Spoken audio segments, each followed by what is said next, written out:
Thank you so much for taking time to watch this video today. My name is Toney, and since April of 2017, I have been the pastor at the Pentecostals of Gainesville. And since that time, we have worked hard and intentionally at trying our best to create an atmosphere where our church would feel comfortable planting daughter churches within a certain region of our area. And that's what we're going to talk about today. And so you're watching this video, and hopefully that means that you are interested in planting a daughter work out of your church as well. There is without doubt communities, cities, and towns just a few miles from where you currently have church that desperately needs a church. And I know as pastors, sometimes it's hard for us to understand or want to admit this, but not everyone is going to be attracted to our style, to our leadership, to our personality. And so therefore, it becomes very imperative for us to plant more churches so we have a greater chance of reaching more and more people. We must plant churches, and the most effective way to do that is to plant daughter churches. When I arrived in Gainesville, I knew that I would eventually get an itch to want to start another church, because once you're a church planter, you're always a church planter.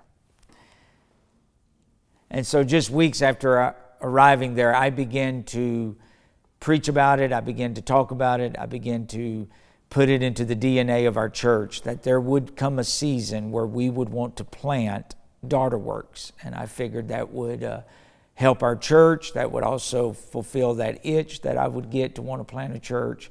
And sure enough, as we went through the process and the more we talked about it, the more we wanted to plant daughter churches.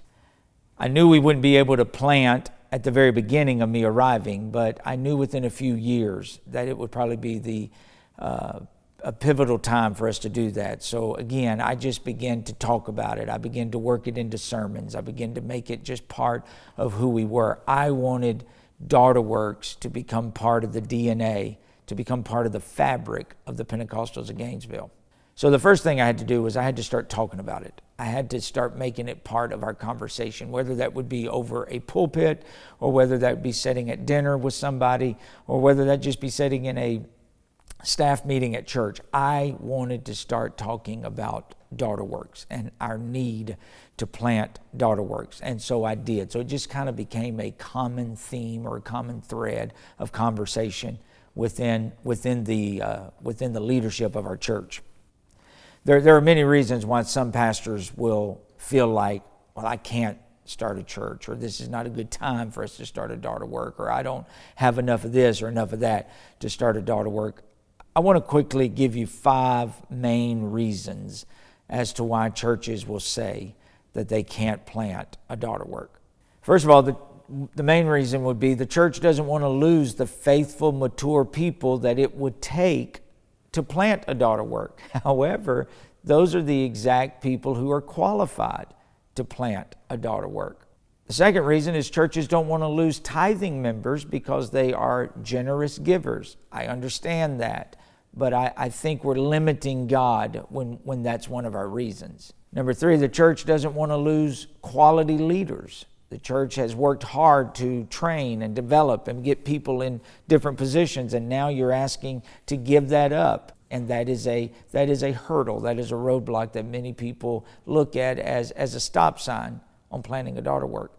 And number 4, the church doesn't want to lose money or invest resources because you only have so many resources, and obviously it is going to cost money to plant daughter churches. And the 5th reason, and this is probably the saddest of all, is the church has just lost a pioneering spirit.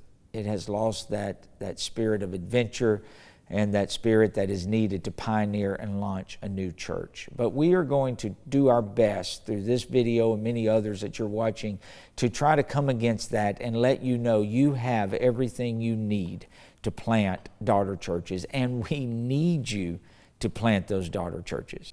So more about our story. When I arrived in Gainesville, I began to immediately start watching different couples, and couples that were already involved in ministry, couples that were kind of more on the fringe of ministry.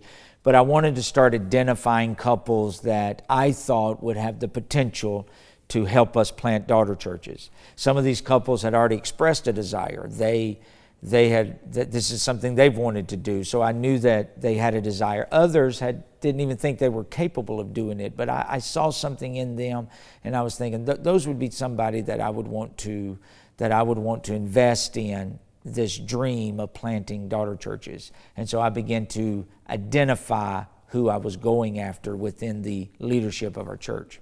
And I think that's very important for you to understand. There are couples, there are leaders in your church right now that if you were to just give them a nudge, if you were to just let them know that you wanted to invest in them, you wanted to help them, you wanted to train them, they would be more than willing and more than able to help you plant those daughter churches. So the first thing I want you to do is I want you to find and identify there are some people in my church that is suited for this, and God has allowed them to be there so you can help them fulfill their dream.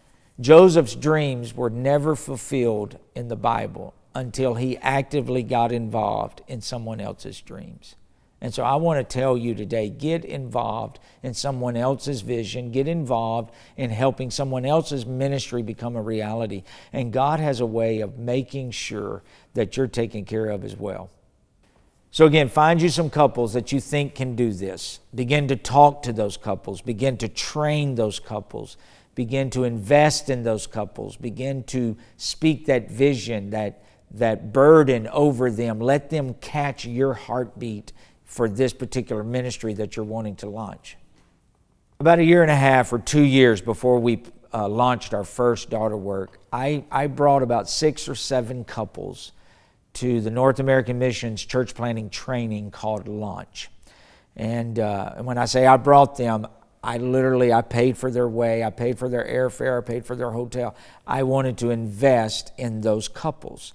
And I brought them to Launch so they could be around other potential church planters, so they could hear, they could see, they could feel the burden, they could sense the vision, the passion, and that would be the first thing. Once you identify these couples, then I would urge you, figure out when the next launch training is taking place, and then do everything in your power to make sure that you can get those couples to that training. It will pay dividends that you will reap from the beginning of them stepping foot into the training until the moment they start their church. I promise you, money back guarantee, I promise you, you will not regret the investment that you make in those couples. And then I started personally meeting with those couples once a month. We would have a daughter work meeting, and it was there that I would just continue to cast vision. I would hear from them. I would talk about their concerns, their worries, and I would begin to try to tell them that's normal, or you're overthinking that, or maybe you're not thinking enough about this particular situation. Communication. You cannot over-communicate. And you may think you're the world's best communicator as a preacher, but I promise you there are I's that are not dotted and there are T's that are not crossed. And so we have to just constantly repeat and continually communicate what we expect out of these daughter works. There are actually 2 ways that you can start a daughter work out of our church. You can just say, hey, Pastor, we want to go start a church, and we'll let you do that. And there's a good chance that we might be able to send you some help, both financially and personnel. We may be able to fill some gaps. We may be able to send some people to help. We may not. It just depends on what all we have going on at the church at that time. So if you just wanted to plant a church, we would let you go do that. However, I think the most effective way to plant churches is through the daughter work concept. And so that's what I encourage people. Everyone that has a burden to start a church, I encourage them, how can we do this together? Instead of you going to do this by yourself, how can we do this as a team, and how can we do this together? Again, one way to start a church is just go out there and start a church. I have done that, but I want you to hear me, and I'm going to say this really, really slow. There is a better way. There is a better way. You do not have to go by yourself. You do not have to carry that burden by yourself. The daughter work concept gives you everything you need. It gives you support, it gives you fellowship, it gives you a team, it gives you financial backing, and yet at the same time, it relieves some of the stress that would come upon you. So you could just focus on outreach, you could focus on ministering, you could focus on your family without all the other burdens or without all the other cares of the churches upon you at that particular season. So I'm just going to tell you more of our story, how we do it. How we do it is not the only way. It is a way, and it has proven to be effective, and we thank God for that. And we tweak it along the way. There's none of this that's just set in concrete or stone. We're constantly, having to massage it a little bit, change it for this situation, change it for that dynamics. But the first thing I do, once I identify those couples, invest in those couples, begin to train those couples, then I allow those couples to start looking out at the church and seeing who they would want to go on their team. And they would then bring a prospective list of people, volunteers, that they think for various reasons might be a good fit at that particular daughter work. And then I'll go over that list and we'll talk about it. And most of the times it's a great list. Sometimes there are situations that they may not be privy of, or there's just things that, I don't think that would be a good fit, or this would not be the best time for that particular couple. Again, communication is key. It's key for me as the pastor. It's key for the daughter work pastor, for both of us to be able to communicate. But I want them to have a team. I do not want them to go by themselves. Again, I have done that, and I have the bruises and the scars to prove that I have done that. There is a better way. And something about teams, if I could just kind of throw this in right there. You do not need to be a large church to plant a church. You don't need to reach a certain size and say, okay, now. As a matter of fact, I've recently had a meeting with someone that pastors a small church, but he has a burden for the next town. And so he's investing in a couple already to start a daughter work. His dynamic is going to look different from my dynamic, but there's no benchmark that says you have to be here. Then now that you're here, you can start a church. You just have to have a burden. You got to have a vision to do it, but you don't have to be a large church to plant a church. And so I want you to get that excuse out of your mind right now. You can start a daughter work exactly where you are. And you may say, well, I don't want to lose my musicians. I need my musicians at the home church. And I understand that. A daughter work doesn't need your A team. There are people that could play just a few chords on a piano and they can make a daughter work sound great. However, with all the advancement of technology and music and loops, and I am not a musical guy, so I don't understand all that world, but my son-in-law and my daughter, they are, and they provide all of our daughter works with loops and tracks, and I promise you can have church with no musicians, and it will sound as good and as full. And this is not the old days where it's just you're only playing it one time. These are very versatile tracks where you can truly have church. And again, I'm just trying to remove another excuse as to why you think you could not start a church. So you want to identify couples in your church that you think can do this. You want to begin to talk to them and train them. You want to invest in them. And then the next thing you want to do is you got to find a target. You got to find that next town, that next city. You got to figure out, okay, there is a place here that we could go and plant a church. And then once you get that, you got to connect the right couple to that particular place. I promise you, every church has an area near them that needs a church. You do not have to look far. You have probably driven through areas just like I have and thought, I wonder if there's a church here. Those communities, those cities are all around you, and God has equipped you to help go to that next town to plant that church. There's a couple of issues that maybe we need to talk about planting daughter works. Okay, now this is going to be sensitive because it's going to hit most of us right where we're living. The first one is territorialism.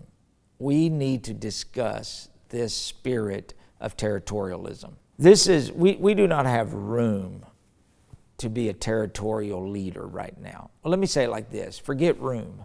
We do not have time to be a territorial leader. We are racing the end time. We are racing the rapture. We must try our best to throw as many nets as we can to catch a great multitude of fishes. And again, I can't do that by myself. I am not going to reach everybody in my city. You're not going to reach everybody in your city. You're definitely not going to reach everybody in the surrounding areas of your city. You just got to accept that. So release that spirit of having control or of that territorialism, that this is mine and this is my church. It's not yours. The earth is the Lord's and the fullness thereof. This is not ours. And you're not going to lose by letting someone else come in and plant a church, or you're definitely not going to lose if you take a couple to the next town and help them plant a church. So I from the bottom of my heart, I urge you, please release that spirit of territorialism. This is not lip service, I promise you. I received a phone call one time from our North American Missions Director, and he said, "Hey, Pastor, I just want to let you know someone's wanting to start a church in Gainesville." And I just started laughing. And he said, "I knew this was going to be your response." He said, "But I have to call and make sure that you don't have a problem with it." And that's why I was laughing, because for me to have a problem with that, I feel like God would strike me dead. Who am I to say that I can reach all those people in Gainesville?